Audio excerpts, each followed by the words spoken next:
चलो। अभी तो कोई आए आए, 2 2 मिनट बाद आ जाए, जब तक प्रार्थना ऐसा कर लो सर। हाँ हाँ, यस, प्रार्थना करेंगे। गुरु। 15। हाँ यस, सर। प्रार्थना करेंगे आप। गुरुर्ब्रह्मा, गुरुर्विष्णु, गुरुर्मा, गुरुर्विष्णु, गुरुर्देव गुरु महेश्वरा, देवो गुरुर महेश्वरा, साक्षात् परब्रह्म, गुरु साक्षात तस्मै परब्रह्म, श्री गुरवे नमः। तस्मै श्री ओम गुरुवे नमः। शांति शांति। तस्मै श्री गुरुवे नमः। शांति शांति ओम शांति। Very good. तो हम इंजीनियरिंग की बुक कर रहे हैं आज। तो आगे गए हम बहुत सारे। तो देखना है कैसा कौन लगता है। लेकिन ये बुक है, आप के पास आगे तो आप पढ़े और देखे उसमें क्या है। और अब मैं बुलाता हूँ सर, बुलाता हूँ, मैं बुला लेता हाँ, नहीं अभी होने का है, अभी नेक्स्ट देखेंगे कौन सी बुक करनी है। तो वो भी कर सकते हैं हम। हूँ। तो आपने हाँ, हाँ, बोलिए। आपने बोला था आत्म साधना के लिए, उसको बुला ली ना सर? यस,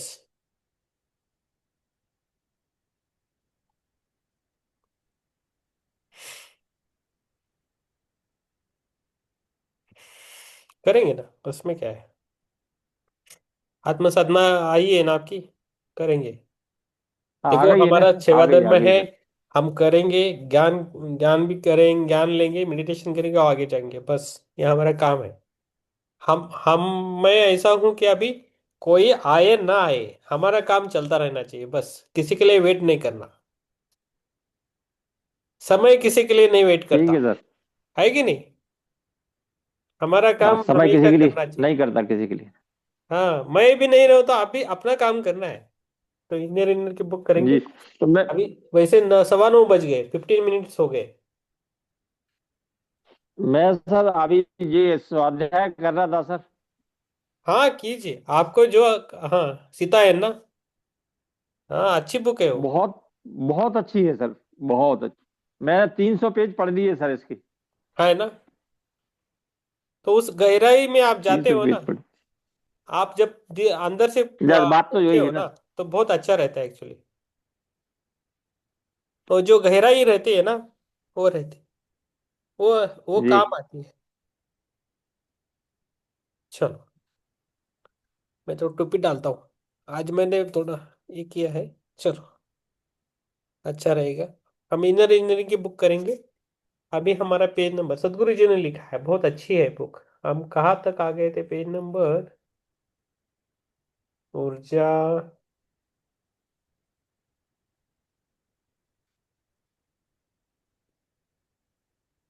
तर्क की साधना, तर्क की सीमा हो गई है, पहचान की जंजीर हो गई है, साधना हो गई, बुद्धि को जागरूक बनाए। बुद्धि को जागरूक बनाए हो तो ये क्या, जागरूकता ही जीवंतता है, ये हो गए।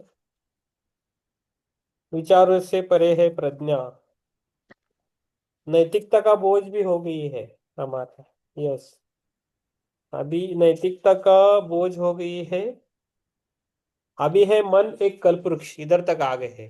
पेज नंबर 169 है। ओके, हम पढ़ेंगे, आप देख लीजिए, आपको समझ में आए, नहीं समझ में आए तो पूछिए मुझे। आपको समझ में आए ऐसा मैं पढ़ता हूँ, ठीक है। आत्मवंदिता जी, जी अभी जी हम, सर। यस। तो आपको जो समझ में आए इतना पढ़ दे। मन एक कल्पवृक्ष है। आपका मन, आपका मन 5 अलग अलग अवस्थाओं में हो सकता है। आपका मन निष्क्रिय हो सकता है, इसका मतलब हुआ कि ये बिल्कुल भी सक्रिय नहीं है, ये शुरुआती अवस्था में है।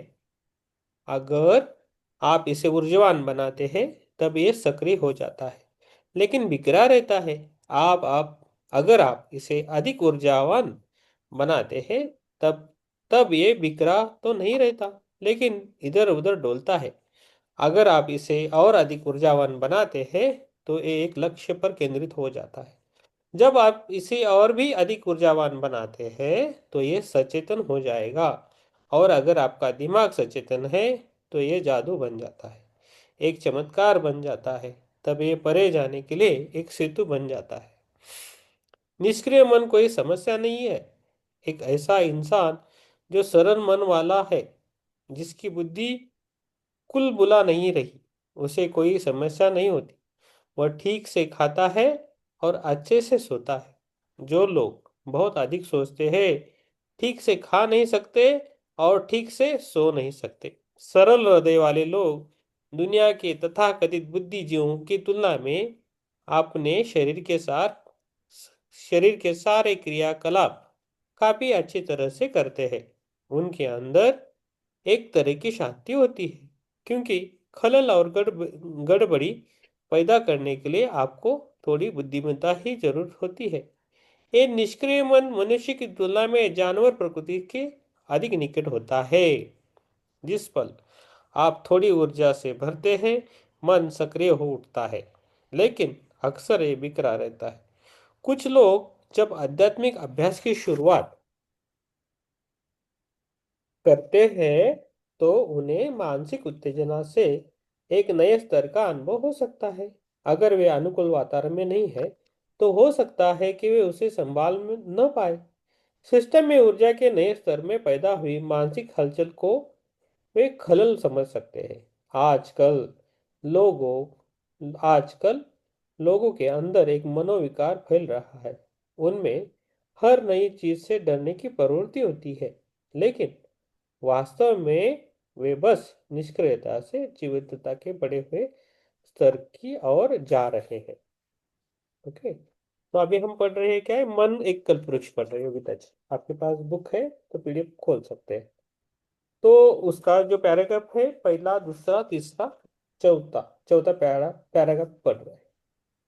जिन लोगों का मन बहुत बिखरा हुआ है, वो जब वे आध्यात्मिक अभ्यास शुरू करते हैं, तो वे ऐसी स्थिति में पहुंचते हैं जहां मन का बिखराव कम हो जाता है। लेकिन अब मन डाओ डाल हो जाता है। एक दिन वह इधर जाता है, अगले दिन उधर जाता है। हालांकि बिखराव की तुलना में ये काफी बड़ा सुधार है, क्योंकि पहले मन हर पल 10 जगहों पर भटकता था। तो हमारा मन भटकता है हर जगह। जब हम ध्यान में आते हैं तो भटकना बंद होता है, स्थिर बनने लगता है हमारा मन। वो है, अगर मन पहले ही डोलने वाला हो और उसे अधिक ऊर्जावान बनाया जाता है, तो मन धीरे धीरे केंद्रित हो जाता है। इसे योग में हम एक निष्ठ कहते हैं। ये पिछली अवस्था में कहीं ज्यादा अच्छा है, लेकिन मन की उच्चतम अवस्था इसके सचेतन बने जाते हैं। यंत्रों की दृष्टि में आपका कंप्यूटर कार या अंतरिक्ष यान नहीं है। यंत्र की दृष्टि में आपका कंप्यूटर कार्य अंतरिक्ष यान नहीं, बल्कि मानव मन सबसे चमत्कारी चीज है, बशर्ते आप इसे सचेतन होकर इस्तेमाल कर सके। ऐसा क्यों होता है कि किसी किसी इंसान को सफलता बड़ी आसानी और सहजता से मिल जाती है, जबकि दूसरे के लिए एक संघर्ष बन जाती है? इसका कारण वास्तव में बस इतना है, पहले इंसान ने अपने मन को उस तरह से सोचने के लिए व्यवस्थित कर लिया है जैसा वह चाहता है, जबकि दूसरा अपने ही हित के खिलाफ सोचता है। ये बहुत बड़ी बड़ी चीज है। हाँ, अभी जो बोल रहे ना सदगुरु जी, बहुत अच्छा बोल रहे हैं। तो जो भी बोला, जो हर कोई जब सक्सेस पाता है तो कैसा पाता है, तो उनका मन और उनकी चाहत एक रहती है, तो इसलिए वो पाते हैं। लेकिन इसमें क्या है, जो नहीं पाते उनका क्या होता है कि उनका मन अलग रहता है और वो कुछ चाहते अलग है। हम क्या होता है, हम ज्यादा सोचते हैं तो हमें जो अच्छे नहीं लगते लोग उनके बारे में ज्यादा सोचते हैं, तो हमें जो चाहिए वो हम भूल जाते हैं एक्चुअली। तो उन जो हमें नहीं चाहिए उसके बारे में ज्यादा सोचते हैं, तो वही चीजें मिलने लगती है लाइफ में। ऐसा होता है ना, कोई आदमी रहता है, कोई इंसान रहता है, वो नहीं हमारे जीवन में चाहिए ऐसा लगता है, लेकिन हम उसके बारे में जब सोचने लगते हैं ना, तो वही आदमी फिर से आता है सामने, वही बार बार आके जाता है। हम उसे मिलना भी नहीं चाहते, फिर भी वो आके बोल के जाता है हमसे, और हमको ज्यादा गुस्सा दिला के जाता है। तो ऐसा है सब। तो उसके लिए हमें सोचना ही नहीं है, ऐसा है। तो ये सब चीजें है ना। तो एक सुस्थापित और सुव्यवस्थित मानव मन को ऐसा है।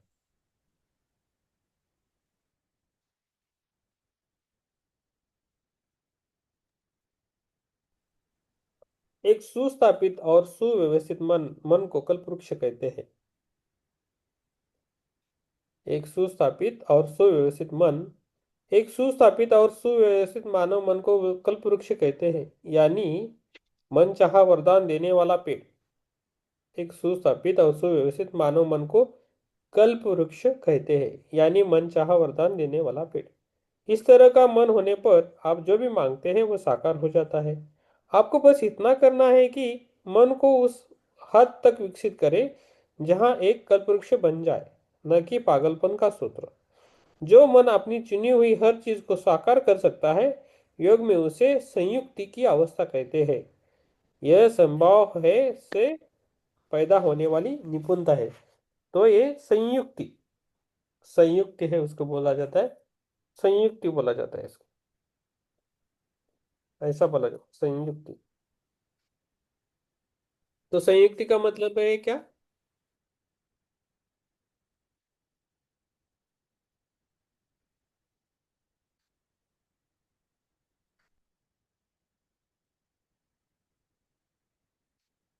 पाणी आहेत. माझ्या अडकवायची पिशवी आण, ती खाली आहे बघ फक्त, मग काय लागत नाही मला, मग मी जातो खाली। एक बार जब आपके विचार व्यवस्थित हो जाए तो आपकी भावनाएं भी व्यवस्थित हो जाएगी। धीरे धीरे हमारे विचार हमें व्यवस्थित करने हैं। एक बार जब आपके विचार व्यवस्थित हो जाए तो आपकी भावनाएं भी व्यवस्थित हो जाएगी। धीरे धीरे आपकी ऊर्जा और शरीर भी उसी दिशा में व्यवस्थित हो जाते हैं। हालांकि इन आयामों को आप जिस कम क्रम से संभालते हैं वह अलग हो सकता है। यह इस पर निर्भर करता है कि आप किसके लिए तैयार हैं। आज की वास्तविकता के संदर्भ में अधिकतर लोग किसी भी तरह की व्यवस्था के लिए तब तक तैयार नहीं होते जब तक कि उन्हें इसके बारे में भौतिक स्तर पर यकीन न हो जाए।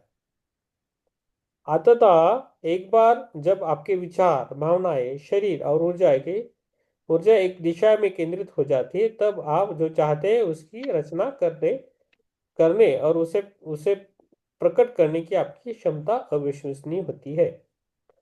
आज आधुनिक विज्ञान ने यह साबित कर दिया है कि संपूर्ण अस्तित्व बस ऊर्जा का एक स्पंदन है, एक अंतरिम कंपन। विचार भी कंपन होते हैं। अगर आप एक शक्तिशाली विचार पैदा करते हैं और उसे बाहर भेजते हैं, तो वह हमेशा खुद को साकार करेगा। उसके घटित होने के लिए एक जरूरी है कि आप नकारात्मक और आत्मघाती विचारों का सिलसिला पैदा करके आपके विचारों को अवरुद्ध और कमजोर न बनाए।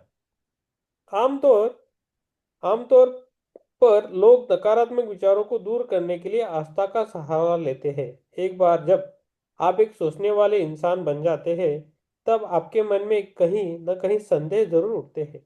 आपका मन इस तरह का बना आपका मन इस तरह का बना है कि उसे अगर इस पल आपके सामने यहीं पर भगवान ही क्यों न प्रकट हो जाए, आप उनके सामने समर्पण नहीं करेंगे। इसके बजाय आप इस बात का परीक्षण करना चाहेंगे कि यह सचमुच भगवान है या नहीं। सही बोल रहे, आप समझ रहे हैं ना? जो मैं पढ़ रहा हूँ आप समझ रहे हैं? समझ। यस। आस्था का एक विकल्प प्रतिबद्धता है। आप जिसकी वाकई परवाह करते हैं उसे साकार करने के लिए अगर आप उसके प्रति प्रतिबद्ध हो जाते हैं, तो एक बार फिर आपके विचार इस तरह से व्यवस्थित हो जाते हैं कि कोई रुकावट नहीं रह जाती। आप जिस तरफ चाहते हैं उस तरफ आपके विचार बड़ी आसानी से प्रभावित होने लगते हैं। और एक बार जब ऐसा होता है तो आपकी इच्छा का साकार होना एक स्वाभाविक परिणाम होता है।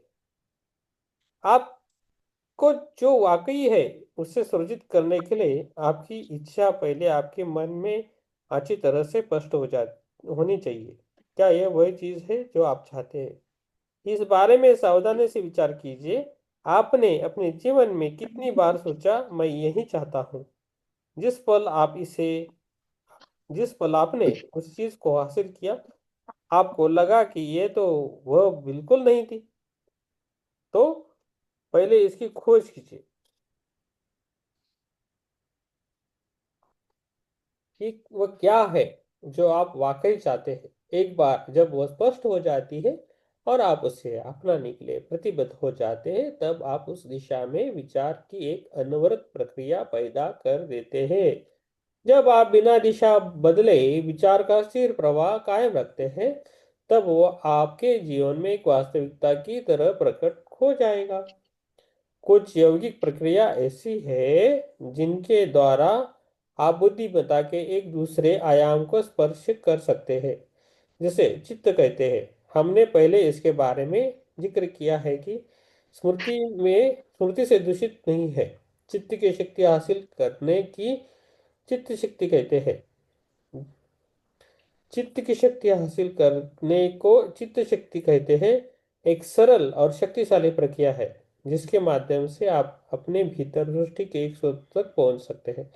तो अपने भीतर एक स्रोत है, उस तक हमें पहुंचना है, ध्यान से पहुंचते हैं। हमारे अंदर की एक दुनिया रहती है, बहुत बड़ी रहती है एक्चुअली। जो आप जिसको आ गए ना अंदर जाके देखने के, ब्रह्मांड, पूरा ब्रह्मांड भी हमारे अंदर है। एक हमारा सेल है ना, सेल, उसके अंदर भी पूरा ब्रह्मांड रहता है, ब्रह्मांड रहता है। तो हमें वो देखने के लिए ताकत आनी चाहिए इतनी। तो कुछ यौगिक प्रक्रिया ऐसी है जिनके द्वारा आप बुद्धिमत्ता के एक दूसरे आयाम को स्पर्श कर सकते हैं, जिसे चित्त कहते हैं। हमने पहले इसके बारे में जिक्र किया है कि ये स्मृति से दूषित नहीं है। चित्त की शक्ति हासिल करने को चित्त शक्ति कहते हैं। ये एक सरल और शक्तिशाली प्रक्रिया है जिसके माध्यम से आप अपने भीतर सृष्टि की सूत्रों तक पहुंच सके। अच्छा है, ये सदगुरु जी है ना, ज्यादा चमत्कारिक भाषा में नहीं बोलते, साइंटिफिक ज्यादा बोलते हैं, है ना। तो एक अच्छी बात है उनकी। तो योगिता जी, आप आगे पढ़ेंगे, दिल और दिमाग का समीकरण, आप पढ़ सकते हो। हाँ सर। हाँ सर। यस, मैं थोड़ा ये कर दो। तो आप पेज अब चेंज होता है तब बोल दीजिए। आप है ना, दिल और दिमाग, मैं कैसे पढ़ता हूँ ना, ऐसा आराम से पढ़िए, कुछ गड़बड़ नहीं है। ओके। ओके। यस। आत्मा नगरनाथ। यस। दिल और दिमाग का समीकरण। लोग अक्सर कहते हैं कि उनका दिमाग उन्हें एक दिशा में ले जाता है और दिल दूसरी दिशा में। योग में जो बुनियाद तक हम स्थापित करते हैं वह है, आप व्यक्ति के तौर पर एक इंसान हैं, अकेले संपूर्ण प्राणी। दिमाग और दिल अलग अलग नहीं है, आप संपूर्ण एक है। चलिए सबसे पहले यह समझते हैं कि किन चीजों को दिमाग और दिल कहा जा रहा है। आमतौर पर आप अपने विचारों को दिमाग से जोड़ते हैं और अपनी भावना को दिल से। मैं चाहता हूँ कि आप इस बात पर सावधानी से और पूरे ईमानदारी से सोच गौर करें। आपको एहसास होगा कि आप जैसा सोचते हैं वैसा ही महसूस करते हैं, लेकिन यही सच है कि आप जिस तरह से महसूस करते हैं उसी तरह से सोचते हैं। इसी कारण से योग में विचार और भावना को एक चीज की हिस्से की तरह शामिल किया जाता है। इसे मनोमय कोश या मानसिक शरीर कहते हैं। आमतौर पर आप जिसे दिमाग कहते हैं वह विचार प्रक्रिया का बुद्धि है, लेकिन वास्तव में मन की कई आयाम भी हैं। एक तार्किक पहलू में और दूसरा घन भावना पहलू में। दिमाग से ज्यादा गहरे आयाम को दिल कहा जाता है, लेकिन योग में इस गहन भावनात्मक दिमाग को मानस कहते हैं। मानस स्मृति का एक जटिल मिश्रण है जो भावना को एक खास तरीके से चलाता है। इसलिए जिस तरह से आप महसूस करते हैं और जिस तरह से आप सोचते हैं, दोनों ही दिमाग की गतिविधियां हैं। ये बिल्कुल सीधी बात है। अगर मैं सोचता हूँ कि आप एक बहुत शानदार इंसान हैं, तो आपके प्रति मेरी भावनाएं मधुर होगी। अगर मैं सोचता हूँ कि आप अगर एक बहुत घटिया इंसान है, तो मेरी भावनाएं आपके प्रति बुरी होगी। अगर आप किसी को अपना दुश्मन बना ले, तो फिर उससे प्रेम करने की कोशिश करना आपके लिए बहुत मुश्किल का होगा। हमें जीवन के आसान पहलुओं को मुश्किल बनाने की जरूरत नहीं है। आप जैसा सोचते हैं वैसा ही महसूस करते हैं, लेकिन आपको अपने अनुभव में विचार और भावना अलग अलग चीजें लगती हैं। ऐसा क्यों है? ऐसा इसलिए है क्योंकि ये विचारों में एक तरह की स्पष्टता होती है और वे तुरंत पैदा होते हैं, जबकि भावनाएं धीमी गति से बनती है। आप आज आप सोचते हैं कि मैं एक बड़ा शानदार इंसान है और आपकी भावना मधुर है। अचानक वह कुछ ऐसा करता है जो आपको अच्छा नहीं लगता और आप सोचते हैं कि यह बहुत घटिया इंसान है। आपके विचार तुरंत आपसे कहते हैं कि यह बुरा है, लेकिन आपकी भावनाएं अचानक नहीं बदल सकती, वह संघर्ष करती है। अगर भावना अभी मधुर है, तो अगले ही पल वो कड़वी नहीं हो सकती। उसे बदलने के लिए वक्त लगता है, पलट जाने के लिए वह समय लेती है। इसमें 3 दिन, 3 महीने या 3 साल भी लग सकते हैं, जो इस बात पर निर्भर करता है कि आपकी भावनाएं कितनी गहरी हैं। लेकिन कुछ समय बाद ही उनमें बदलाव आएगा। दिमाग और दिल के बीच इस टकराव को पैदा करने करने का कोई लाभ नहीं है। भावना विचार का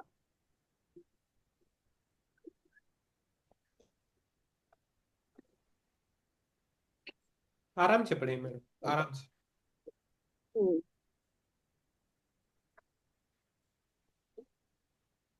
यह बिल्कुल सीधी बात है। अगर मैं सोचता हूँ कि आप एक बहुत शानदार इंसान है, तो आपके प्रति मेरी भावनाएं होगी मधुर होगी। अगर मैं सोचता हूँ कि आप बहुत घटिया इंसान है, तो मेरी भावनाएं आपके प्रति बुरी होगी। अगर आप किसी को दुश्मन बना ले, तो फिर उसमें प्रेम करने की कोशिश करना आपके लिए बहुत मुश्किल काम होगा। हमें जीवन में आसान पहलुओं को मुश्किल बनाने की जरूरत नहीं है। आप सोचते हैं वैसा ही महसूस करते हैं, लेकिन आपको अपने अनुभव में विचार और भावना अलग अलग चीजें लगती है।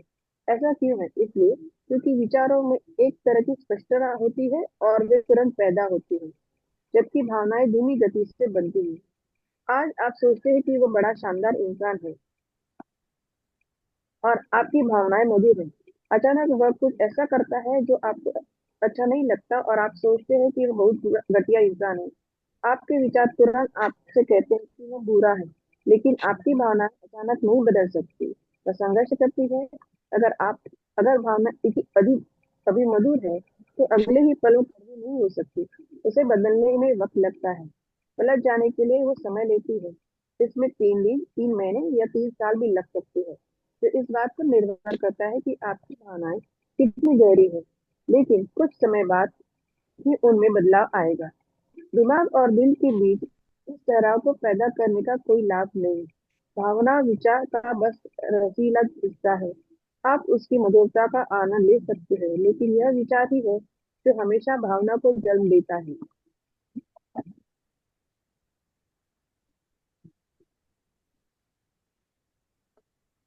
चाहे आप इसे मानो या न मानो, भावना पूरी तरह से स्थिर नहीं रहती। आपकी भावना भी बदल सकती है, कभी इधर कभी उधर, लेकिन उनमें विचारों से कम उथल पुथल होती है, क्योंकि उनमें बदलने की गति धीमी होती है और वे विचारों से काफी तीव्र होती है।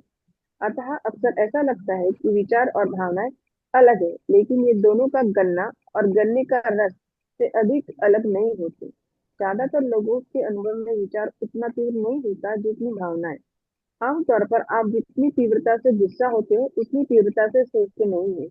लेकिन अगर आप एक बेहद तीव्र विचार पैदा करते हैं, तो वह भी आपको अभिभूत कर सकता है। सिर्फ 5 या 10% लोग ही उस किस्म का विचार पैदा कर पाते हैं जो इतना तीव्र हो कि भावना की जरूरत न पड़े।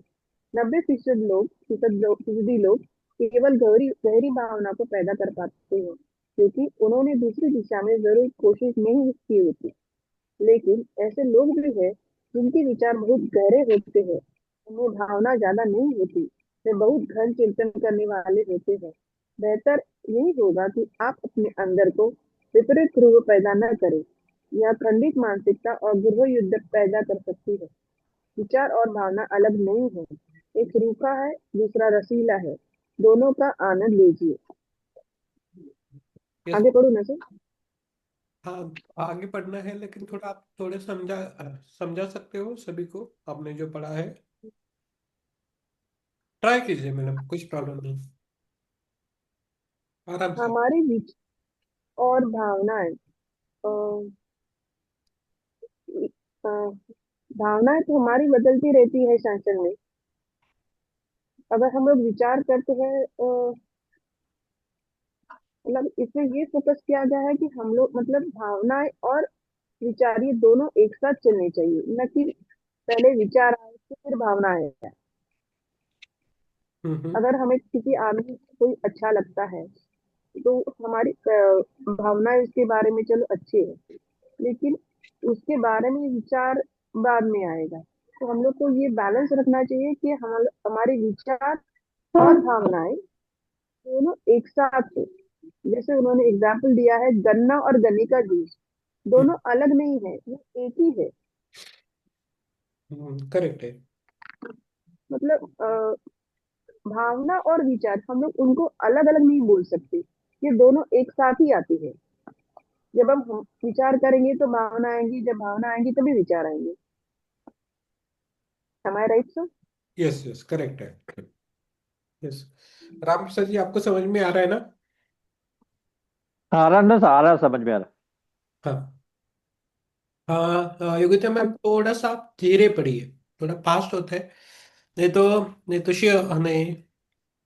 ठीक है, नहीं तो आप रुकिए। मैम मैम आ गई है अभी। पढ़ो सर, ये इतना। इतना आपको पढ़ना है? हाँ, तो फिर आप पढ़ो। पढ़ लीजिए। ये हाँ लैंडमार्क कहते हैं। हाँ, आप पढ़िए और उनको बोल लैंडमार्क। दीजिए। हाँ, लेकिन ज्योति मैम को पेज नंबर बोल देना है पीडीएफ का। ज्ञान मार्ग बनाम भक्ति मार्ग। हाँ मैडम, योगिक संस्कृति। पेज नंबर बोलिए। पेज नंबर, हाँ, पीडीएफ का। 6। हाँ ज्योति मैम, समझ में आया पेज नंबर? कितना कितना मैम? 96, 96। 96। अच्छा, हाँ, थैंक यू मैम। हम्म। ज्ञान मार्ग बनाम भक्ति मार्ग। योगिक संस्कृति में शिव शब्दों के दो पहलू हैं। एक स्तर पर इस शब्द का मतलब है वह जो नहीं है। हर चीज जो सृष्टि में मौजूद है, वह वह जो नहीं है से आई है। अगर आप आसमान की तरफ देखते हैं तो आप तमाम खगोलीय पिंडों और तारों को पाएंगे, लेकिन उनके बावजूद वहाँ अथांग खालीपन की मौजूदगी सबसे विशाल है। अभी इस खालीपन, इसी शून्यता को गोद में ही इस संपूर्ण सृष्टि का नृत्य हो रहा है। इस शून्यता को ही, जो सृष्टि का आधार है, शिव कहते हैं। यौगिक संस्कृति में शिव का दूसरा पहलू आदि योगी का, यानी पहले योगी का है। उन्होंने ही योग के अविश्वसनीय विज्ञान के द्वारा मानवता के लिए खोले हैं। यौगिक संस्कृति शिव के हर चीज के आधार होने से लेकर शिव के पहले योगी होने तक अखंड तरीके से बढ़ती गई है। इस तरह से शिव को मूर्त रूप देकर शिव बना दिया गया है। क्या इसमें कोई विरोधाभास है? बिल्कुल भी नहीं। क्योंकि एक बार जब योग यानी परम एकत्र हो जाता है, तब परम सत्य और उसका अनुभव करने वाले के बीच कोई अंतर नहीं रह जाता। इस तर्क से अनुसार योग संस्कृति परम अवस्था एक पहुंचने के दो तरीके प्रदान करती है। सब कुछ बन जाना या कुछ नहीं। जो जाना जाने यानी ज्ञान का मार्ग, या समर्पण यानी भक्ति का मार्ग। अगर आप शिव या भौतिक से परे ये आयाम को अनुभव करना चाहते हैं, तो आप या तो उन्हें नियमों से समझौता कर लो, जो भौतिक से परे के दायरे में को संचालित करते हैं, या आप इस आयाम से विसर्जित हो जाएंगे, क्योंकि इसमें भौतिक को संचालित करने वाली नियमों से आजादी मिल जाती है। अगर आप पहाड़ की चोटी को अनुभव करना चाहते हैं, तो आप या तो स्वयं को ऊंचाई तक ले जाए, या फिर बस उसके प्रति श्रद्धा से नतमस्तक हो जाइए। यदि दो बुनियादी तरीके हैं, वरना कोई मिलन संभव नहीं। ज्ञान के माध्यम से आप वह तो नहीं है, ये आमने सामने मिलने की आकांक्षा रखते हैं। जबकि भक्ति के माध्यम से आप अपने सीमित और कठोर व्यक्तित्व को मिटाने का प्रयास करते हैं और एक अधिक लचीली अवस्था की ओर बढ़ते हैं, जहाँ आप अपनी पसंद और नापसंद के ढांचे से परे के आयाम तक पहुंचते हैं। ये पसंद और नापसंद की आपके व्यक्तित्व के आधार है। मनुष्य की इच्छाओं की अंतहीन प्रकृति जीवन की असीम प्रकृति के लिए चाहत की अभिव्यक्ति है। असीम और शून्य बस एक वास्तविकता की सकारात्मक और नकारात्मकता अभिव्यक्तियां हैं। भक्ति का मतलब है कि आपने पसंद और नापसंद, लगाव और विरक्ति के द्वैत को खत्म कर दिया दिया है। इसका मतलब है कि जब आपके लिए ठीक है और ठीक नहीं है का कोई अस्तित्व नहीं रहा। आपके लिए हर चीज ठीक है। जब एक भक्त कहता है ईश्वर हर जगह है या हर चीज ईश्वर है, तो वास्तव में वह कह रहा है हर चीज ठीक है। इस तरह यह स्वीकार भाव की करना अवस्था में पहुंच जाता है और रूपांतरकारी और मुक्तिवादी होती है। भक्ति सब कुछ अपने साथ समेट लेने वाली, सब कुछ शामिल करने वाली होती है और यह भेदभाव नहीं करती। परम सत्य की प्रकृति भी यही है। प्राचीन काल में भक्ति को सबसे महत्वपूर्ण मार्ग की तरह माना गया है, क्योंकि यह सबसे जल्दी पहुंचने वाला मार्ग है। लेकिन इसमें इसमें कई गड्ढे और फंदे हैं। ज्ञान का मार्ग कठिन है, लेकिन यह खुली आंखों से चलने वाला मार्ग है, जबकि भक्ति बंद आंखों से चलने वाला मार्ग है। ज्ञान मार्ग पर हर कदम जो आप लेते हैं, आगे या पीछे, आप जानते हैं कि आप कहाँ जा रहे हैं। भक्ति मार्ग पर आप अपनी मुक्ति की ओर बढ़ रहे हैं और आप गड्ढे से फिर गिर गए और आपको कोई मनक भनक भी नहीं होती। आमतौर पर ज्यादातर लोगों की भावनाएं विचार में अधिक तीव्र होती है। इसी कारण से किसी दूसरे मार्ग की अपेक्षा भक्ति को अधिक गरिमा प्रदान की गई है। लेकिन बिना सही समझ और बुद्धिमानी के भक्ति के मार्ग पर चलना हर तरह के भ्रम की ओर ले जा सकता है। भक्ति तर्क की द्वैत प्रकृति से परे जाने का एक साधन है, लेकिन तर्क से परे जाने से बजाय व्यक्ति तर्क को पूरी तरह से नकारने लग सकता है। तो भक्ति की सरल अवस्था में जाने से पहले तर्क के एक सिद्ध आधार पर खड़े होना महत्वपूर्ण हो जाता है। इसके विपरीत कई लोग मानते हैं कि तार्किक दायरे में भक्ति का कोई स्थान नहीं है, लेकिन यह सच नहीं है। तर्क असल में एक काटने का और समझने का साधन है। अगर आपको तर्क कुल्हाड़ी की तरह है, तो जब आप किसी चीज पर गौर करते हैं तो वो कटकर दो टुकड़ा हो जाएगी। लेकिन अगर आप तर्क का चाकू बहुत पैनी धार का है, तो आप किसी भी चीज को झटने झटके से ऐसे काट सकते हैं कि वह चीज फिर एक साबुत जैसे दिखे। जब एक कुशल तलवारबाज पेड़ को काटने के लिए अपनी तलवार का इस्तेमाल करता है, तो कहा जाता है कि वो पेड़ को भी पता नहीं चलना चाहिए। कटने के बाद भी उसे वैसे ही खड़े रहना चाहिए, अनकटे पेड़ की तरह। अगर आपकी बुद्धि इतनी पैनी हो जाती है, तो आप पाएंगे कि भक्ति अपने तर्क के साथ बिल्कुल तालमेल में होती है। भक्ति बहुत सुंदर है, मगर मदन करने वाली, परमानंद देने वाली हो सकती है, लेकिन ज्ञान की स्पष्टता के बिना यह ठहराव की ओर जा सकती है। दूसरी तरफ भावनाओं के बिना आध्यात्मिक अभ्यास बंजर, रूखे, बेजान बन सकते हैं। बिना भक्ति के स्पर्श के आपका ज्ञान की खाल निकालना बन जाता है। जैसा ही मैंने पहले कहा है, अगर आप पहाड़ की चोटी के अनुभव करना चाहते हैं, तो आपको तो स्वयं को उस ऊंचाई तक ले जाइए, या फिर बस उसके प्रति श्रद्धा से नतमस्तक हो जाइए। वक्त जानता है कि अगर आप ऊपर चढ़ने में सफल हो गए, तो भी आपको चोटी की बगल में खड़ा होना होगा। लेकिन अगर आप घाटी बन जाते हैं, तो आप पूरे पहाड़ को अपनी गोद में ले सकते हैं। Thank you master. Yes, thank you. Jyoti ma'am, आप थोड़ा इसको समझा सकते हैं अभी जो पढ़ा है? अ, सर थोड़ा पहले का मिस हुआ, इसलिए उतना ध्यान नहीं गया सर। ठीक है, नो प्रॉब्लम। अभी क्या करें कि योग का नशा है ना, वो पढ़ना है आपको। जी सर। जी सर। हाँ, आप योग का नशा थोड़ा धीरे से पढ़ना है। थोड़ा हाँ। भी गहन चल रहा है, थोड़ा धीरे से पढ़े, और आप भी समझ के दूसरों को समझाना है सबको। जी सर। हाँ, पढ़िए। योग का नशा। ऐसा कहा जाता है कि आदि योगी शिव सोमरस यानी चंद्रमा का नशीला रस पीते थे। उन्होंने बस चंद्रमा की किरणों के सार तत्व को आत्मसात कर लिया था और हमेशा उसके नशे में धुत रहते थे।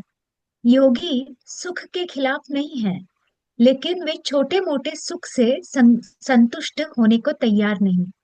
बस इतनी ही बात है। वे जानते हैं कि अगर आप एक गिलास शराब पीते हैं तो आपको बस थोड़ा नशा होता है, लेकिन अगली सुबह आपके सिर में दर्द रहता है। योगी इससे संतुष्ट नहीं होते। नशे का आनंद उठाने के लिए आपको नशे में होते हुए भी पूरी तरह से सतर्क होना होगा। मैंने कभी कोई नशीला पदार्थ नहीं छुआ है, लेकिन अगर आप मेरी आंखों में देखें तो पाएंगे कि मैं हमेशा मदहोश होता हूँ। योग विज्ञान आपको यह सुख प्रदान करता है। सिर्फ नशे में होना ही अंतिम लक्ष्य नहीं है। यह आनंदमय अवस्था पीड़ा के डर को निकाल देती है। परमानंद की इस अवर्णनीय अवस्था में आत्म सुरक्षा की कोई चिंता नहीं होती। यह व्यक्ति को इस तरह से होने और काम करने में सक्षम बनाती है जो कभी कभी दूसरों को अतिमानवीय लग सकता है। समझाना है सर? नहीं नहीं, पूरा पढ़ के, ये जो पूरा पढ़ अच्छा, के। आगे नहीं सर? हाँ अच्छा आगे। अच्छा, हाँ हाँ हाँ। जब आत्म सुरक्षा खो जाने की चिंता आपके मन से पूरी तरह से निकल जाए, तभी आप जीवन की खोज करने की हिम्मत करेंगे, वरना आप उससे सिर्फ बचाना चाहेंगे। एक बार जब आपके जीवन से पीड़ा का डर दूर हो जाता है, तब आप किसी भी स्थिति में बेहिचक कूद सकते हैं। अगर आपको शाश्वत नरक में भी जाना पड़े तो आप वहां खुशी खुशी चले जाएंगे, क्योंकि आपके अंदर पीड़ा का कोई डर नहीं है। जब हर कोई स्वर्ग जाने की बात कर रहा था, तब गौतम बुद्ध ने कहा, आप लोग कहते हैं कि स्वर्ग में सब कुछ अच्छा है, फिर मैं वहां क्या करूंगा? मैं नरक चला जाता हूँ और दूसरों की सहायता करने के लिए कुछ करता हूँ, क्योंकि वैसे भी मुझे कोई पीड़ा नहीं हो सकती। जब तक दुख तकलीफ का डर बना रहता है, आप जीवन के अधिक गहरे आयामों को खोजने की हिम्मत नहीं करेंगे। सिर्फ इस शरीर को सुरक्षा की जरूरत होती है। आपके भीतर किसी और चीज को सुरक्षा नहीं चाहिए। अगर आप वे धारणाएं, दर्शन और विश्वास छोड़ देने को तैयार हैं जिनसे आपको अभी लगाव है, तो आप अगले ही पल अपने पूरे जीवन को फिर से रच सकते हैं। यस। यस, इसको आप समझा सकते हैं मैम? जी सर। यहाँ ये कहा गया है कि जो योगी होते हैं, जो योग साधना करते हैं, वो थोड़े से नशे से कभी तृप्त नहीं होते। मतलब योग का जो नशा है, उन्हें पूर्ण नशा चाहिए। पूरी तरह से वो योग में डूब जाना चाहते हैं, मदहोश होना चाहते हैं। गुरुजी स्वयं कह रहे हैं कि आप, मैं कभी नशा नहीं करता, मगर मेरी आंखों में अगर आप देखेंगे तो मैं हमेशा मदहोश नजर आता हूँ। ये कैसा होश है, ये कैसा नशा है? ये है योग का नशा। और वे ये कहते हैं कि योग का नशा जिस पर छा जाता है, वो उसमें पूरी तरह तल्लीन होता है। इससे उसे आत्म सुरक्षा का भय नहीं रहता, उसे आत्मविश्वास की प्राप्ति होती है, हर प्रकार की पीड़ा और दुख दूर हो जाता है, और ये सब से उसे राहत मिल जाती है इन सब से। इस कारण वो किसी भी नई चुनौती का सामना करने के लिए सक्षम रहता है। कोई भी नया काम करने के लिए वो सक्षम रहता है, क्योंकि अब दुख पीड़ा इस बात का भय उसे नहीं है। और वो ऐसे काम करने लगता है कि लोगों को वो अतिमानवीय, मतलब जो मानव नहीं कर सकता, इस प्रकार के काम वो करने लगता है। तो योग का नशा बहुत ही बढ़िया नशा है, और इसे हर किसी को करना चाहिए। और इससे भय से मुक्ति और और भय से मुक्ति प्राप्त होती है, और साथ ही साथ आपको आत्म सुरक्षा का भय भी नहीं रहता। आप पूरी तरह से अपने आप को सुरक्षित महसूस करते हैं, और फिर समाज की सेवा में, लोगों की सेवा में आप तत्पर रह सकते हैं और अच्छा काम कर सकते हैं।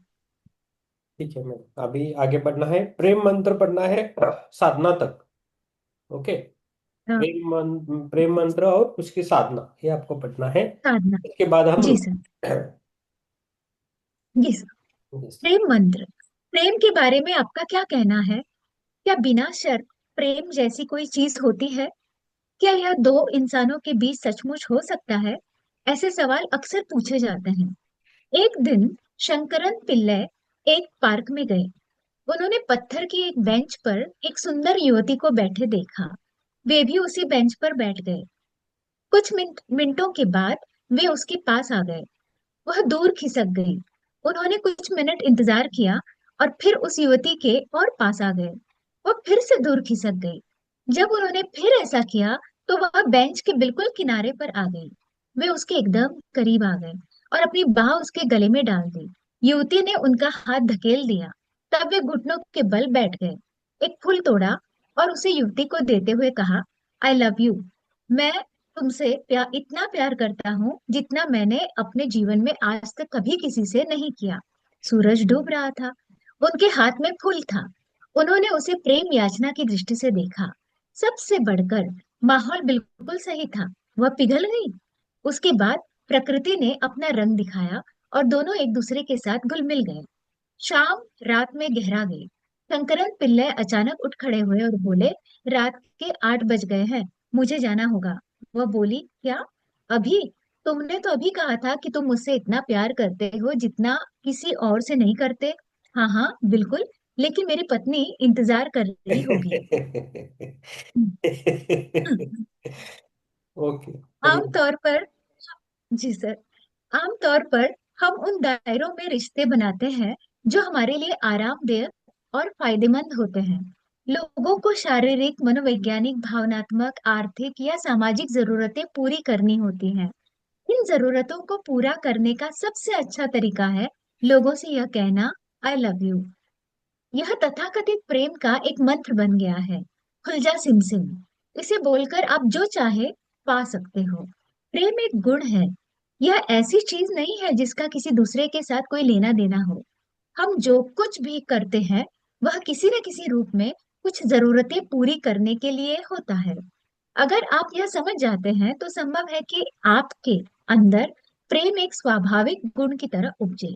लेकिन आप खुद को यह विश्वास दिलाने का धोखा देते रहते हैं कि आपने जिन रिश्तों को अपनी सुविधा, आराम और खुशहाली के लिए बनाया है वे असल में प्रेम के रिश्ते हैं।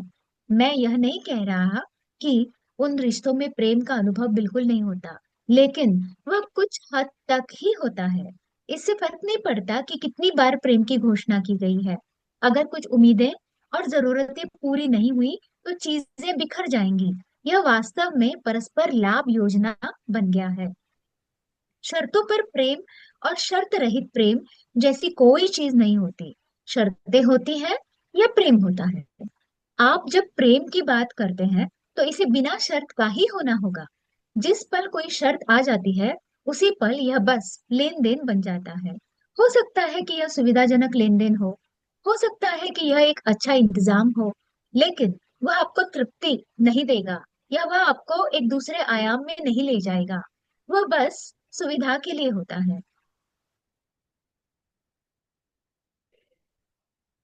यस। नहीं होता। इसकी कीमत जीवन से चुकानी पड़ती है। आपको इसमें खुद को दे देना होता है। अगर आपको प्रेम में होना है तो आपको होना नहीं चाहिए। अंग्रेजी की कहावत फॉलिंग इन लव बहुत सटीक है। आप प्रेम में चढ़ते नहीं हैं, आप प्रेम में खड़े नहीं होते हैं, आप प्रेम में उड़ते नहीं हैं, आप प्रेम में गिरते, फॉलिंग है। आपका कुछ न कुछ गिरना चाहिए या पिघल जाना चाहिए ताकि दूसरे के लिए जगह बन सके। लेन देन या प्रेम संबंध में अंतर होता है। जरूरी नहीं कि प्रेम संबंध किसी खास इंसान से हो। आप जीवन के साथ ही शानदार प्रेम संबंध रख सकते हैं। आप क्या करते हैं और क्या नहीं करते यह आपके आसपास के हालात के अनुसार होता है। हमारे क्रियाकलाप हमेशा बाहरी परिस्थितियों की मांग के मुताबिक होते हैं, लेकिन प्रेम एक आंतरिक अवस्था है।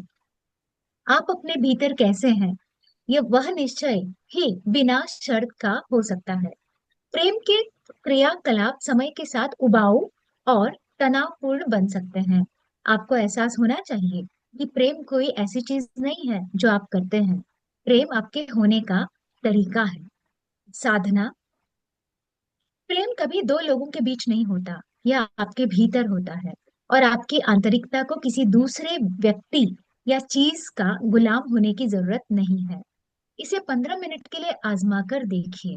जाकर किसी ऐसी चीज के साथ बैठिए जिसके आपके लिए अभी कोई मायने नहीं है।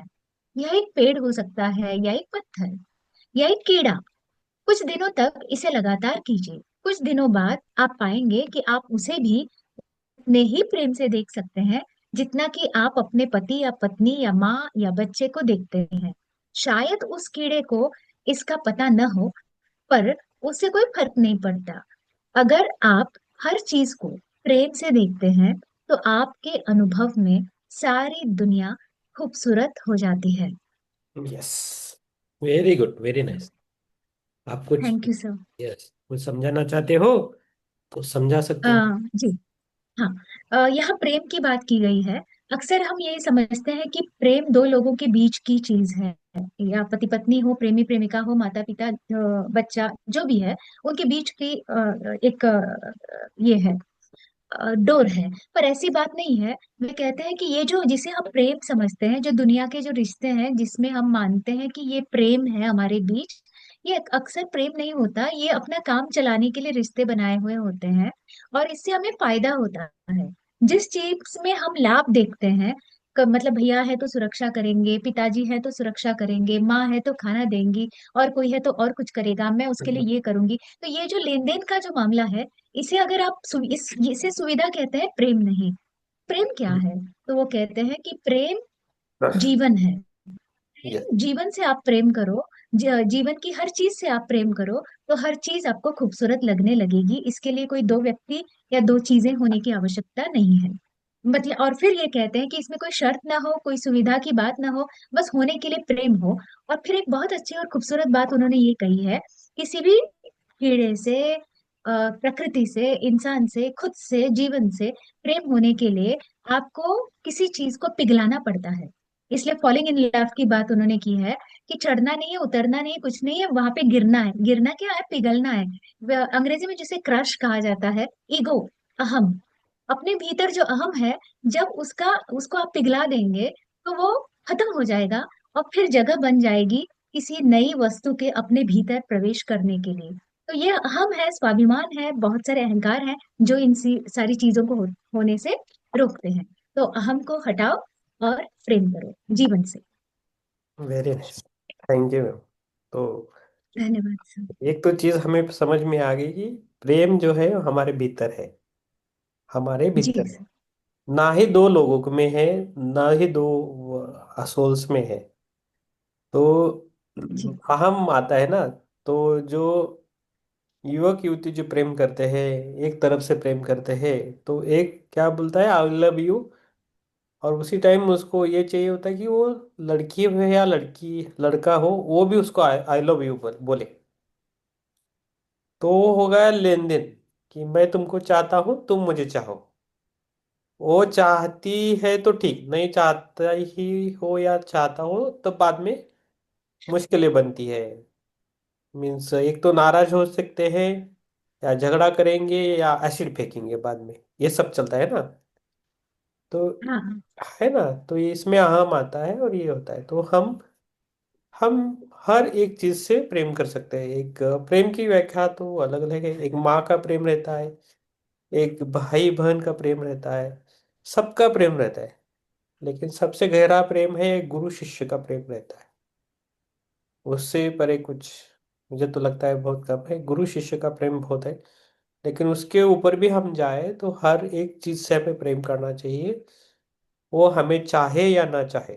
हर एक चीज से, जैसा हम मोबाइल को हम कितना कितना कितना क्लोजली रखते हैं, मोबाइल को कितना प्रेम करते हैं कि इधर गिर ना जाए, ये इधर ना जाए, कैसा रखते हैं। इधर 5 मिनट भी नहीं हुआ तो देखते हैं उसको उठा के। मैं तो देखता हूँ, मैं तो मोबाइल साथ में रखता हूँ। सबका भी वैसा ही हो रहा है। तो मोबाइल के बिना जीवन नहीं जा रहा है। सब कुछ है ना उसमें हमारा, मेल्स है, व्हाट्सएप है, फेसबुक है, बैंक्स है, फोन आता है, टाइम टेबल है, सब कुछ है उसमें। तो अभी जरूरी चीज बन रही है ना। तो ये है। यस, हम गुजारिश करते हैं कि वृषाली जी, योगिता जी, नीता जी, अपना अपना हो सके तो क्या। यस, थोड़ा इंटरनेट का इधर इशू होता है, वो अपने आप फिर से जुड़ता है। मेरी आवाज आ रही है सबको? यस, मेरी आवाज आ रही है सबको? हेलो? हेलो? हेलो? थोड़ा नहीं सब थोड़ा ब्रेक। ब्रेक हो रही है सर। हाँ, इधर हमारे इधर कट थोड़ा। रही है सर, आवाज कट रही है। हाँ, अभी आ हाँ रहे। भी आ रही आवाज है। कट रही है। हाँ, अभी अभी अभी क्लियर आवाज आई तो बोल दीजिए मुझे। हाँ हाँ, सर। आ रही, ठीक आ रही है अभी। क्लियर। अभी क्लियर है ना? हाँ, तो इधर थोड़ा गांव में हूँ, थोड़ा इंटरनेट कम ज़्यादा होता है। नहीं, फिर भी मैं दूसरे इससे भी जुड़ा हूँ। ओके, मोबाइल से भी जुड़ के रखा। मेरा फोटो दिख रहा है क्या? मैं आपके फोटोज नहीं दिख रहा है, कोई ऑनलाइन नहीं दिख रहा है, लेकिन मोबाइल में दिख दिख रहा। हाँ, दिख रहा है ना सर? दिख रहा है ना? हाँ, अभी दिख रहा है मुझे सब। यस, योगिता जी, नीता जी, रुशाली जी, ज्योति मैम, सभी है ना? मैं थोड़ा थोड़ा अलग अलग ले रहा हूँ। अब मुझे एक क्वेश्चन है कि आप मेडिटेशन करते हो या इस ग्रुप से जुड़े हो, आपको क्या अंदर से लगता है क्या होना चाहिए आपकी लाइफ में?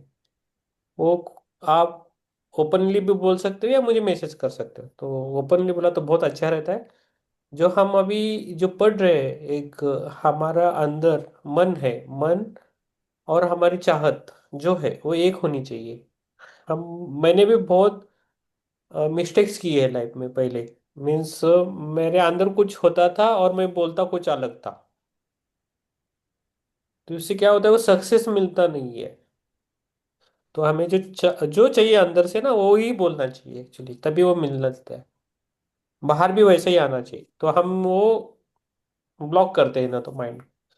तो आपको कुछ भी है तो उसके हिसाब से हम ध्यान लेते हैं एक्चुअली। आपको क्या चाहिए? ध्यान चाहिए, शांति चाहिए, प्रेम चाहिए, पैसा चाहिए, जो भी है ना आप बोले, तो उस तरफ से हम ध्यान लेंगे सबका। तो मुझे एक आइडिया आता है कि मुझे इस तरफ से ध्यान लेना है। आप समझ रहे हैं ना? मैं एक निस्वार्थ भावना से पूछ रहा हूँ आपको। वेरी सिंपल है। मैं पूछ रहा हूँ, आपको बोलना है, बोल सकते हो, ये मिस ओपन रहता है और एक फैमिली जैसा है वो ओपन। तो आप बोल दीजिए आपको क्या चाहिए। कुछ भी हो, किसी का सोचना नहीं है, किसी के बारे में सोचना नहीं है। हमारे खुद के बारे में सोचना है और ध्यान करना है, तो उसके बारे में आप ओपनली बोल सकते हो। नहीं बोला तो ठीक है, 1-2 मिनट का टाइम है। यस। म्हणजे मला कळलं नाही सर, म्हणजे म्हणजे की तुम्हाला ध्यान करायचं, तर का करायचं आहे? मनातून आवाज जो येतो ते सांगायचा, एवढंच. हा हा हा मला मला हिंदीतून एवढं चांगलं सांगता येणार नाही. ठीक. मी म्हणजे मी मराठीतच सांगते सर. मला सांगायचं की मला असं वाटते की मला त्या परमात्म्याच्या एनर्जीशी मला कनेक्ट व्हायचं आहे. बाकी मला जे भौतिक सुख आहे ते तर मी आली आहे या जन्मात, तर मला उपभोग घ्यायचा आहे आणि मला मिळालेला आहे, तर त्याचा मी उपभोग घेणार. म्हणजे हे माझ्या मनात आहे की मला जे मिळालेलं आहे त्याचा मी उपभोग घेणार, ते सोडून देणार नाही. पण मला त्या एनर्जीशी कनेक्ट व्हायचं आहे, त्याचा अनुभव घ्यायचा आहे, ते फील करायचं आहे, आणि म्हणून मी ध्यान करते व्हेरी नाईस, व्हेरी गुड. असं मला वाटते. येस.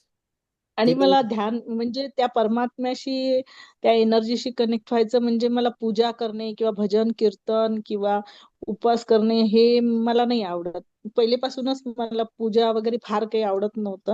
म्हणजे जे करायला पाहिजे तिथपर्यंतच करायचं. दिवसभर पूजा, खूप कडकडीत उपवास वगैरे कधी मला जमले नाही, मी कधीच केले नाही. पण मला हे ध्यान खूप आवडतं आणि ध्यानामध्ये मला असे अनुभव पण आलेले आहेत, त्यामुळे ध्यान खूप आवडतं मला आणि मला त्याचा अनुभव पण येत गेलेला आहे.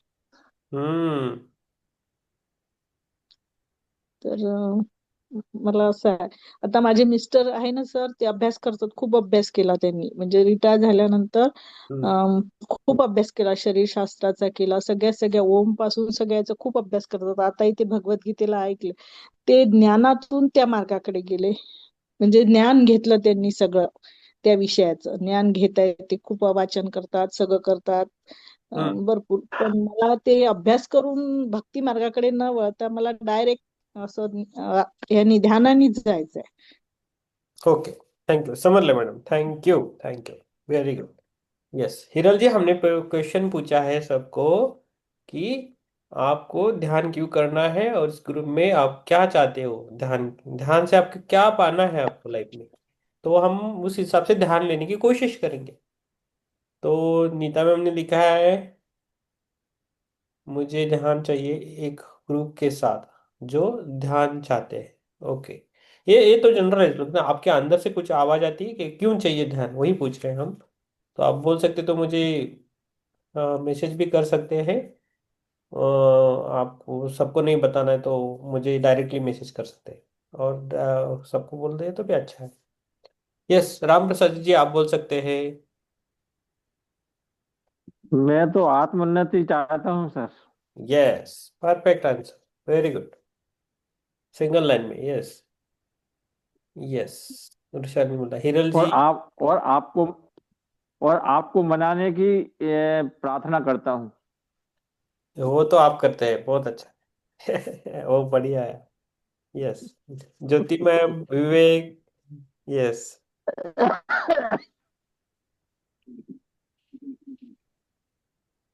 फटाफट बोल दीजिए तो ध्यान शुरू करेंगे। मुझे मैसेज भी कर सकते हैं। यस, हिरल जी, योगिता जी, जो आए बोलना है, उसमें सोचना नहीं। जो अभी का है वो अभी का है बस। बाद में का बाद में, इतना सोचना कि नहीं, थोड़ा एग्जाम थोड़ा चल रहा है अभी। Simple, very simple. किसी को अच्छा लगने के लिए नहीं बोलना है, खुद को जो लगता है वो बोलना है बस। मैं अपनी को मीन्स फैमिली का ग्रोथ देखना चाहती हूँ, वो भी बोल सकते हो। मुझे ग्रो होना है लाइफ में, वो भी बोल सकते हो। कोई बोलता है मेरे बच्चे अच्छे हो रहने चाहिए, कोई बोलेगा मेरा घर, मेरे सभी रिश्तेदार अच्छे होने चाहिए, ऐसा भी बोल सकते, बोलना है। Yes, for understanding the spiritual path. Yes, ठीक है नेताजी। हाँ हाँ, तभी ऐसे कुछ ये नहीं था। एज अ मेडिकल से ही मैं वहाँ ज्वाइन हुई थी एक्सपीरियंस में। हाँ, और तभी मुझे ध्यान के बारे में इस तरह से और पता चलने नहीं, लगा। अंदर से जो आता है अभी वो डायरेक्टली बोलना है, अभी स्टोरी नहीं चाहिए। आप क्यों आए, कैसे आए, नहीं, डायरेक्टली क्यों यू चाहते नो हो। दैट, हाँ, you know that. Yes, okay, I know that, then okay. Yes, thank you. Yes, Hiral ji, Jyoti ji और विवेक जी कुछ। आत्मनिर्भर सर। हाँ। आत्मनिर्भर मैम। मैं ध्यान इसलिए करना चाहती हूँ और ध्यान से इसलिए जुड़ी क्योंकि मुझे मेरी उन्नति और मेरे परिवार के सभी सदस्यों की उन्नति चाहिए और सबके लिए सुरक्षा चाहिए, जिससे बेफिक्र होकर फिर मैं अ, ब्रह्मांड की सेवा में लग जाऊं। Very nice. Yes, thank you. Yes, और कौन बचा है, हिरल जी। हिरल जी फटाफट ठीक बोलिए, है। क्या चाहते हो ध्यान से, क्या क्या है, अंदर क्या है आवाज। अंदर से बोलना है, सबके लिए अच्छा लगने के लिए नहीं बोलना है। आवाज नहीं आ रही है, मैंने हमेशा बोलता हूँ, ये कान से निकाल के रखो आप, आपकी आवाज नहीं आती है। अभी आ रही है आवाज? हाँ, कान से वो आ वायर रही। निकाला तो आती है। हाँ सर। मानसिक शांति के लिए, और दूसरी बात मेरे जो लव्ड वंस है उनके सबके अच्छे के लिए, मानसिक उनके लाइफ शांति में किस अच्छा हो। मानसिक शांति किसको चाहिए, आपको चाहिए और। मुझे हाँ, ओके, आपको मुझे चाहिए। हाँ, और पर अभी तो बहुत है मेरे पास, शांति शांति शांति है अभी तो, तो हो ध्यान में गया, जुड़ने के बाद। ऑलरेडी मानसिक हाँ, शांति मिल गया, अभी क्या चाहिए। अभी खाली मेरे जो जो है, मेरी मम्मी है, मेरे बहन है, पापा है, मेरे हस्बैंड है, मेरा लड़का है, सबके लाइफ में अच्छा हो। सबकी लाइफ में सबका अच्छा हो, मतलब उनकी हाँ, परेशानियां चली जाए और उनके लाइफ में अच्छा हो। यस, सर देखिए। मी बोलू का? मला बोलायचंय. हाँ, बोला। सर, ध्यानाने माझे असे अनुभव आहे की जे मला मिळणार आहे किंवा जे माझ्या फॅमिलीला मिळणार होतं ते बिनविरोध सगळं पटापट मिळत गेलं मी ध्यान करायला लागल्यावर घरात. नाही, अनुभव नाही सांगायचे, आता काय पाहिजे, आता आतून काय आवाज हो येतो. हो, नाही असं होतं, असं म्हणजे होतं असं. हाँ हाँ, न मागता आपोआप सगळ्या गोष्टी होत जातात. Easy yes. इझी. आप, मैं हम्म. एक यूनिवर्सल रूल बताता हूँ आपको। ओके, मैं बहुत बार बोला हूँ, जब हम खाने के लिए नरक में या स्वर्ग में किधर बैठते हैं, खाने के लिए लोग बैठते हैं, ऐसा सर्कुलर में बैठते हैं, तो भगवान क्या करता है, बड़े बड़े चम्मच देता है। क्या करता है, बड़े बड़े चम्मच देता है, प्लेट देता है खाने के लिए, बहुत अच्छा स्वादिष्ट भोजन रहता है, और बड़े बड़े चम्मच देता है और बोलता है खाओ इससे। तो तो चम्मच रहते हैं ना, वो प्लेट तक जाते हैं और मुंह के पास ही नहीं आते, तो भूखे रहते हैं, सभी इधर ही रखते हैं, अटक जाते हैं। और क्या होता है उसके बाद, ये बहुत टाइम जाता है, तो वो एक एक होशियार रहता है, वो क्या करता है, चम्मच ऐसा आगे करता है, उसकी प्लेट से लेता है और उसको ही उसके मुंह में डालता है, दूसरे के मुंह में डालता है। तो क्या होता है, वो उसका पेट भरने लगता है। तो जो जिसके मुंह में डाला है ना, वो भी क्या करता है, उसका चम्मच उठा के जिसने खिलाया है ना उसके मुंह में डालने लगता है। तो वो 6 लोग हैं या 10 लोग हैं वो पता नहीं, तो एक दूसरे के मुंह खिलाने लगते हैं। जब वो एक दूसरे को खिलाने लगते हैं तो उनका पेट भरता है। तो ये यूनिवर्सल रूल है। तो आपको समझ गए आप मैं क्या बोलना चाहता हूँ? तो बोलो सर एक बात, हाँ बोलिए मैम। जो भी मेरे साथ जुड़े हैं, अगर जुड़ेंगे फ्यूचर में, उन सबका मानसिक, शारीरिक, आर्थिक सब अच्छा। हाँ आप ही समझ में आ गया, आप ही समझ में आ गया, यूनिवर्सल रूल, ये यूनिवर्सल रूल है। जब खुद को चाहते हो ना, खुद को कुछ चाहना है ना, तो वो दूसरों को देने की कोशिश करना है जितना हो सके। जो खुद को चाहते हो, आपको गुलाब जाम खाना है ना, तो दूसरे को गुलाब जाम खा देना पड़ेगा। तो आप गुलाब जाम कैसे करते हो वो पता नहीं, पहला वो शक्कर को लेके आना है, बाद में बनाना है, पैसा है तो दुकान से लेके देना है, तभी आपको गुलाब जाम मिलेगा। तो ये एग्जाम्पल है। तो 3 गुना मिलता है। आप यूनिवर्स को 100 रुपए दिया तो वो आपको 300 रुपये मिनिमम देता है वापस। ये एग्जाम्पल दे रहा हूँ। तो कुछ भी आपका टाइम दे दो, पैसा दे दो, चीजें दे दो, सेवा दे दो, जो भी है वो आपको ट्रिपल मिलता है। जब आप दूसरे की सेवा करते हो तो आपको ज्यादा मिलता है वापस। तो आप इस ध्यान से जुड़े हो उसमें आप जो भी मिलता है वो आप कैसे बांटते हो वो देखना है। ओके। ये यूनिवर्स का रूल है और जीवात्मा के भी नियम है वैसे। तो उसको आप कैसे फॉलो करते हैं वो देखना है। बाकी आपने अपनी कर्माज है, उसको हम बैलेंस कर रहे हैं। तो मैं जब भी ध्यान अभी लेता हूँ थोड़ा अलग अलग लेता हूँ। थोड़ा मुझे अच्छा बोले बुद्धू बोले कुछ भी बोले, लेकिन वो सब कुछ अच्छा ही रहता है। ओके।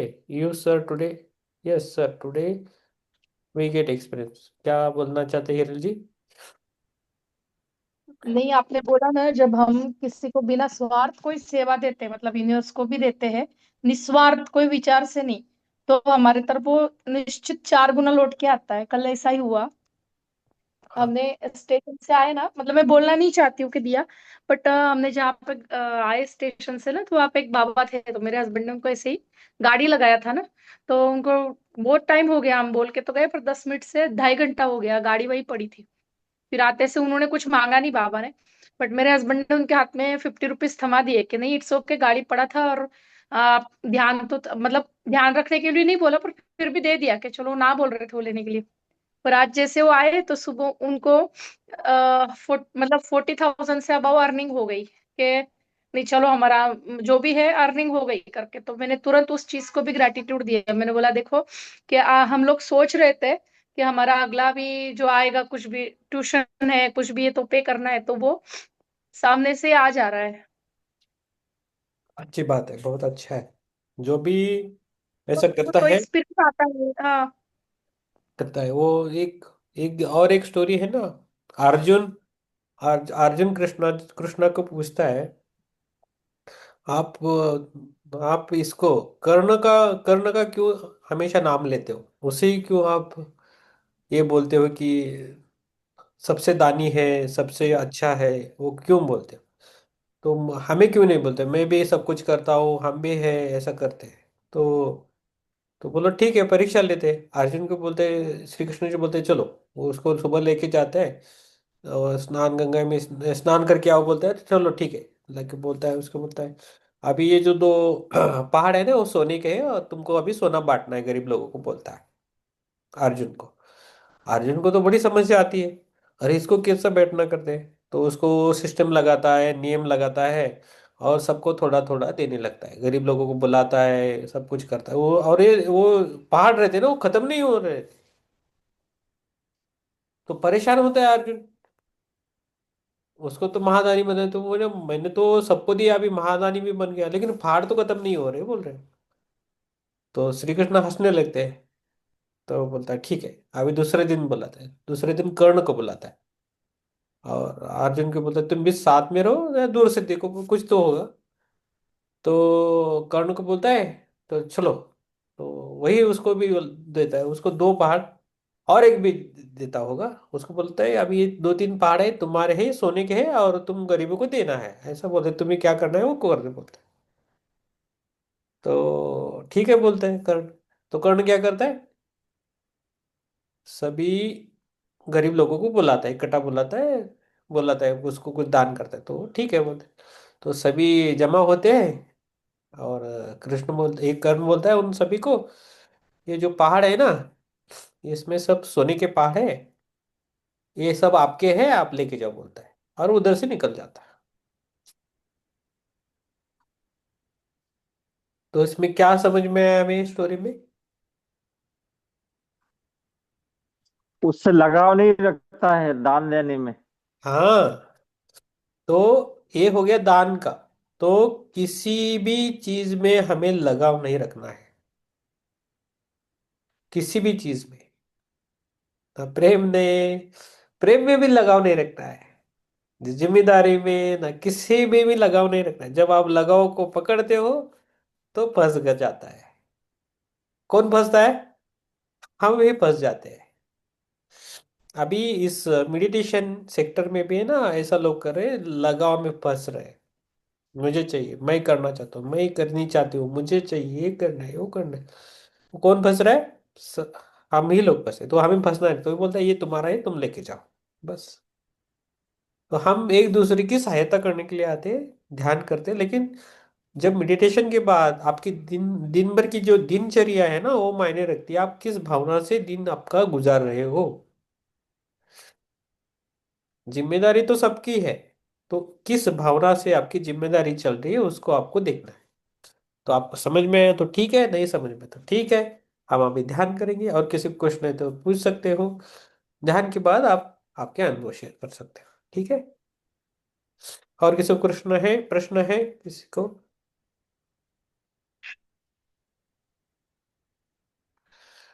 और हमारा धीरे धीरे डर भी खत्म होना चाहिए ध्यान से। हम अपने आप अंदर जो डर है उसको बाहर आना चाहिए। जो भी हमारे षड रूपी दोष रहते ना, वो धीरे धीरे बाहर आना चाहिए।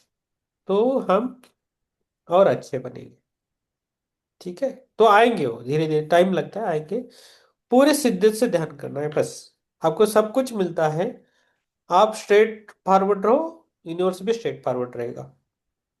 आप कुछ बोलते कुछ हो और करते कुछ हो तो नहीं मिलेगा, ये नहीं होता है।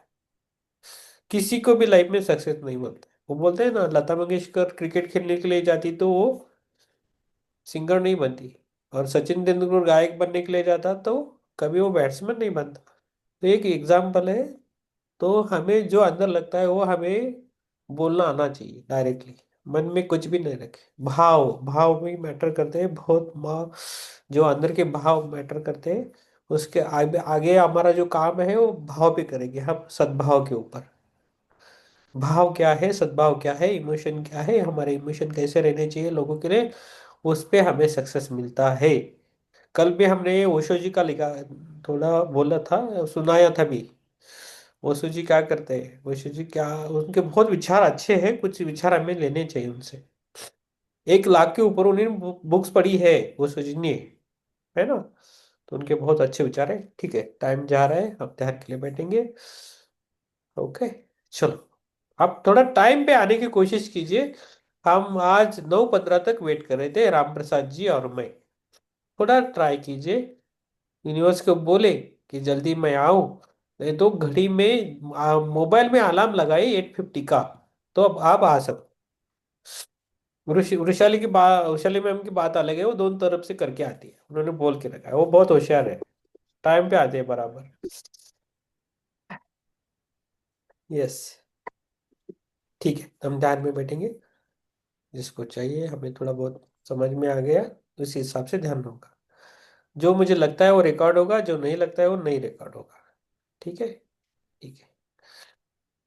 यस, इतना तो हो रहा है कि हम खुद को तो हम ऑनेस्ट रह रहे हैं, खुद के साथ बात कर रहे हैं, वही बड़ी बात है। तो उसके बाद अपने आप इनर वाइज हमारा जो इनर कनेक्शन है वो बढ़ने लगता है। ठीक है, चलो ध्यान के लिए बैठे, कैमरा ऑन रखे, बाकी सबको छोड़ दे।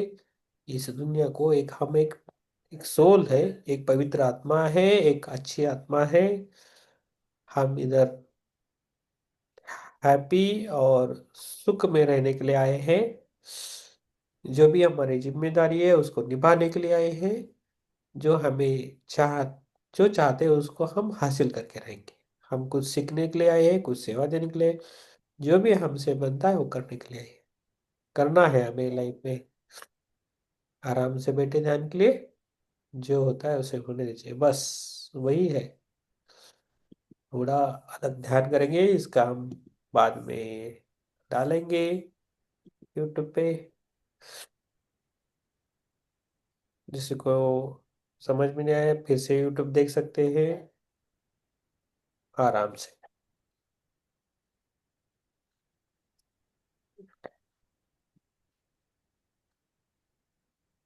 बस थोड़ा ध्यान करेंगे अच्छी तरह से।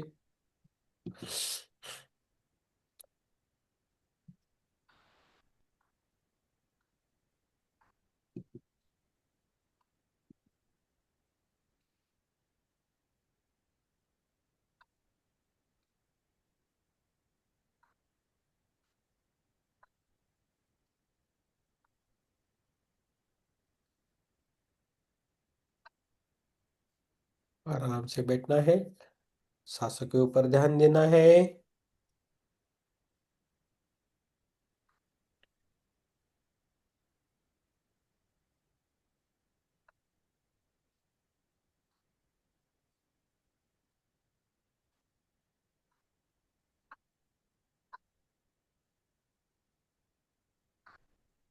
आराम से बैठ सकते हैं।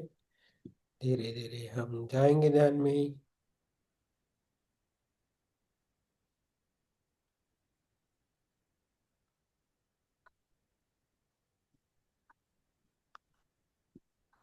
जो चाहिए हम मांग सकते हैं।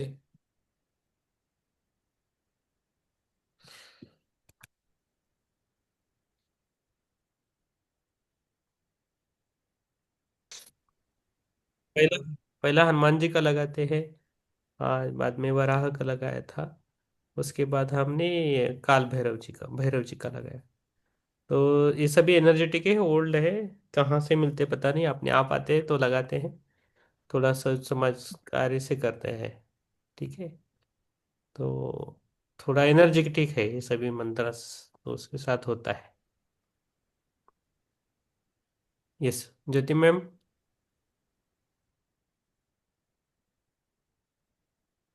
ध्यान अच्छा रहा सर, बहुत गहरा रहा। धन्यवाद sir. Yes, thank you ma'am, thank you. धन्यवाद। यस, विवेक। आत्मोदन सर। आत्मोदन। ध्यान बहुत ही ध्यान बहुत ही अच्छा रहा sir, thank you sir. Yes, thank you, thank you. आपके मम्मी को भी thank you. Yes, Neeta ji आपको। Thank you sir. Yes, thank you ma'am. Neeta ji ने कुछ मैसेज भी, ठीक है। तो मोबाइल फोन पे वो नहीं बात कर सकते, ठीक है। यस, और किसी कुछ पूछना नहीं है तो हम इधर रुकेंगे, कल मिलेंगे। अभी थोड़े आई थिंक 50 पेजेस है, आई थिंक 180 हो गए ना, 180 तक है तो वन, उसके बाद 239 तक है पेजेस। हमारी हो जाएगी, तीन तीन 3 दिन में हो जाएगी, 3-4 दिन में। तो उसके बाद हम देखेंगे कैसा करेंगे। ठीक है, चित्रा जी नहीं आए आज। यस, हिरल जी आप पूछ के देख लीजिए, मैसेज कीजिए चित्रा जी क्यों नहीं आए कल, है ना। यस, किरण जी भी नहीं आई। अब रात होगी ज्यादा, अब सुबह होगी। अभी नहीं, बहुत ठंडी है कल सर कल उधर। कल कल कल। यस, अभी तो नहीं पूछना है, उनकी तबीयत भी ठीक अरे नहीं बोल रही अब थी। रात में 11 बजे है। कल जी जी पूछ जी। कल को पूछेंगे, अभी नहीं। कल सुबह ठीक है, बताता हूँ मैं। यस यस, ठीक है, सबको फिर इधर लोग रुकेंगे। भी फोन नहीं करेंगे किसी को। मैसेज करना है। एक्चुअली सर, किरण को भी थोड़ा ठीक नहीं लग रहा है, उसको हेडेक बहुत हो रही है आज। हाँ, ये ठंडी है ना, क्या बोलते हैं, ठंडी से होता है। फिर भी हम ध्यान से जुड़े हैं तो हमारी तबीयत ठीक है फिर से भी। घर में बैठे तो ज्यादा पता नहीं ठीक उसको लगता ना, है। हाँ। काफी टाइम से हो रहा है उसको ये, तो वो बोल रही थी कि कुछ उसको मेडिसिन मेडिसिन चालू उसकी वजह से हो रहा है करके। बट वो हम्म। पूरे दिन भर है ना ये हेडफोन्स पहने रहती है, उसको मैंने नहीं बोला है। हाँ, नहीं नहीं करना है, पूरे दिन नहीं तो रखना है। वो उसको कितनी बार बोला है पर वो नहीं सुनती। उसको मैंने बोला कि तुम्हें निकाल के रखो, पूरे दिन मत पहनो, चाहे तो ऑडियो मैसेज ले लो सबसे कस्टमर से, तो वो अच्छा रहेगा तुम्हारे लिए।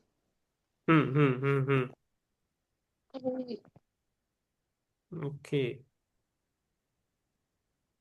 मैं देखेंगे। कुछ नहीं, इसका हेल्थ अच्छा होना चाहिए सर, उसको दो थोड़ी प्रॉब्लम ज्यादा है अस्थमा की, और ये सीजर है ना, उसको तकलीफ होती है फिर हो जाएगी, ये ध्यान में आ गए तो उनकी हो जाएगी।